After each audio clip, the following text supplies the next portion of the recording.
नमस्कार. आज आपण भगवद्गीता अध्याय 2 मधील 6 ते 10 श्लोक पाहणार आहोत. आता श्लोक 6 पाहूया. न चैतद्विधं कतरन्नो गरीयो यद्वा जयेम यदि वा नो जयेयु यानेव हत्वा न जीजीविषाम स्तेव स्थिताः प्रमुखे धातराष्ट्रा. यामध्ये धृतराष्ट्राचे पुत्र समोर आहेत, सर्व सैन्य समोर आहे. त्यांच्यावर विजय प्राप्त करणे किंवा त्यांच्याकडून पराजित होणे यातील काय चांगले आहे हे त्याला कळत नाही. जरी युद्ध करणे क्षत्रियांचे कर्तव्य असले तरी सुद्धा युद्ध करून अनावश्यक हिंसा करण्याचा धोका पत्करावा का, की युद्धापेक्षा भिक्षा मागून जीवन कंठन करावे असं अर्जुनाला कळत नाही. आता पहा, अर्जुन कृष्णाचा परमभक्त आहे, हो ना, ज्ञानी पण आहे. त्याच्या मनावर इंद्रियांवर पूर्ण संयम पण आहे. पण राजघराण्यात जन्माला येऊन पण भिक्षा मागून जीवन जगण्याची इच्छा करणे म्हणजे अनासक्तीचे आणखी एक लक्षण त्याच्याकडे आहे, है ना. यावरून काय सिद्ध होते की अर्जुन हा मोक्ष प्राप्तीला सर्वथा योग्य असाच आहे, हे सिद्ध होतं यावरून. आता श्लोक 7 मध्ये काय म्हणतात ते पाहूया आपण.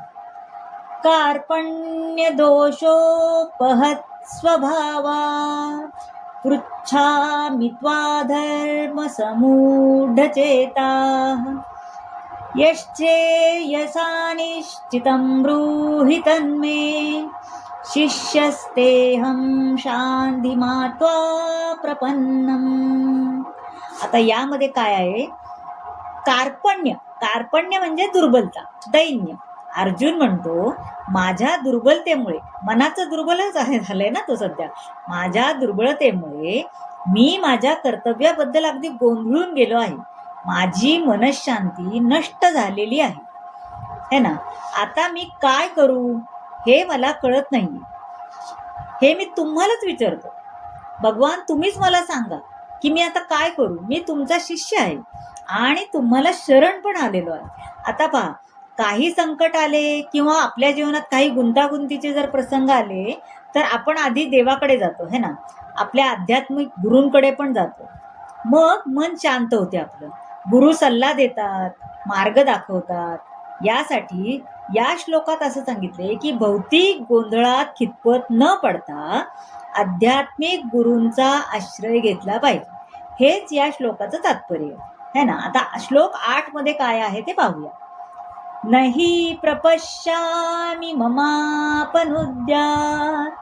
यच्छोकमुच्छोषणमिन्द्रियाणाम् अव्याप्तभूमा वसपत्नमृद्धं राज्यं सुराणापि चाधीयपत्यम्. आता उच्छोषणम म्हणजे काय तर कोरडे पडणार.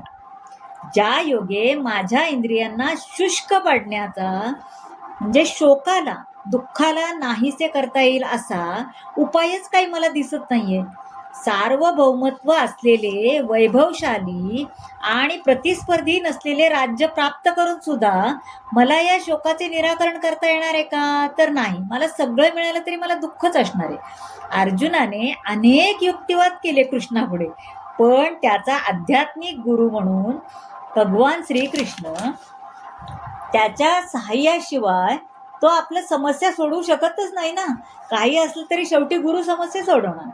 जीवनातील समस्या सोडवण्याकरता पुस्तकी ज्ञान, विद्वत्ता, उच्च पद हे सर्व व्यर्थ आहे. हे सगळं कामाला प्रत्येक वेळी येतच असं नाही. त्याची गरज असते, पण ते प्रत्येक वेळी उपयोगी होईल का असं नाहीये. यासाठी केवळ आध्यात्मिक गुरुच तुम्हाला मदत करू शकतात, है ना. यासाठी आपला कायमचा शोक आवरायचा असेल किंवा दुःख आवरायचं असेल तर आपण तेच केलं पाहिजे. अर्जुन हा श्रीकृष्णाचा आश्रय घेत आहे. त्याचं दुःख आवरायचं असेल तर त्याला आता काय, अर्जुनालाच आश्रय घ्यायला पाहिजे कृष्णाचा, है ना. त्याप्रमाणे आपणही गुरूंचा आश्रय घ्यायला हवा असं म्हणतात. आता श्लोक 9 मध्ये काय सांगितलेलं आहे ते आपण पाहूया. एवमुक्त्वा ऋषिकेशं गुडाकेशा परन्तपाः नयोत्स इति गोविंद मुक्त्वा तृष्णीं बहुबहा. आता काय म्हणताय ते की संजय म्हणाला आहे, संजय सांगतायत आता की धृतराष्ट्राला सर्व बोलून झाल्यावर, आता त्यांनी वर्णन करतायत ना, तर सर्व बोलून हे सगळं कृष्ण आणि अर्जुनाचा संवाद झाल्यावर अर्जुन म्हणतात, हे गोविंद मी युद्ध करणार नाही. संजय धृतराष्ट्राला सांगतायत की अर्जुन असं म्हणाला की मी युद्ध करणार नाही, आणि तो एकदम शांत झालाय. पण शत्रूला मारण्या इतका अर्जुन हा सक्षम आहे. काय झालंच उद्या युद्ध करायचं त्याच्या मनाने घेतलं तर तो सक्षम आहे ना, असे सांगून संजयने धृतराष्ट्राची निराशाच केली. कारण अर्जुन सक्षम आहे म्हणजे कौरव नाही आहेत असं त्याला सांगायचं, त्यामुळे त्यांनी धृतराष्ट्राची निराशा केली आहे. पण पुढे म्हणतो की थोड्याच कालावधीत तो कौटुंबिक आसक्तीतून मुक्त होईल. कारण त्याला आता दिसतंय की समोर गुरु आहेत, माझे भाऊ आहेत, माझे हे आहेत, मी त्यामुळे काही युद्ध करणार नाही. पण गुरु हा शेवटी श्रीकृष्ण आहे, भगवंत आहे, आणि तो कसंही करून त्याला पटवणारच ना. त्यामुळे तो म्हणतोय की सांगतोय संजय धृतराष्ट्राला की थोड्याच कालावधीत तो कौटुंबिक आसक्तीतून मुक्त होईल. कारण गुरु कोण आहे? श्रीकृष्ण, आणि ज्ञान प्रदान करणारा तो असल्यामुळे तो शेवटपर्यंत युद्ध करणार, आणि ते नक्कीच करणार, असं संजय धृतराष्ट्राला सांगत आहे. आता श्लोक 10 मध्ये काय आहे? तमुवाच ऋषिकेशा प्रसन्नीव भारत सेनयोरुभयोर्मध्ये विषिदन्तमिदं वचः. म्हणजे काय सांगतात?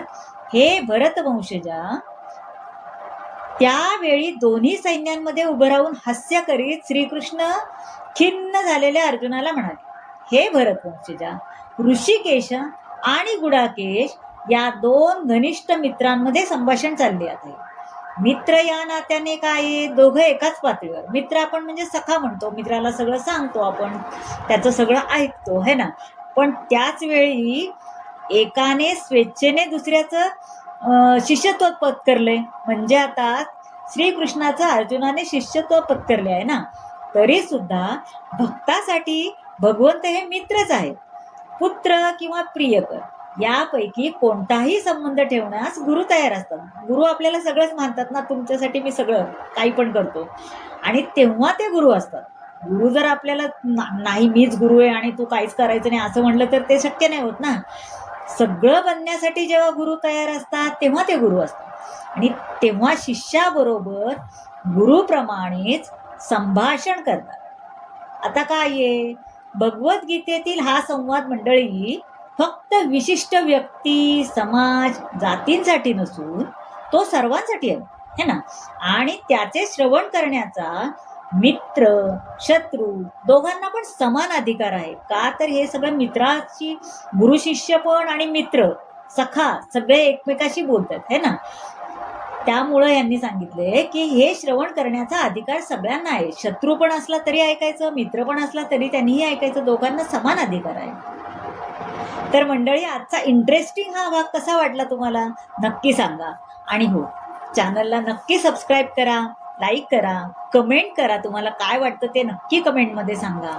आणि बेल बटनचं आयकॉन दाबा, म्हणजे तुम्हाला येणारा प्रत्येक भाग लगेच समजेल. धन्यवाद.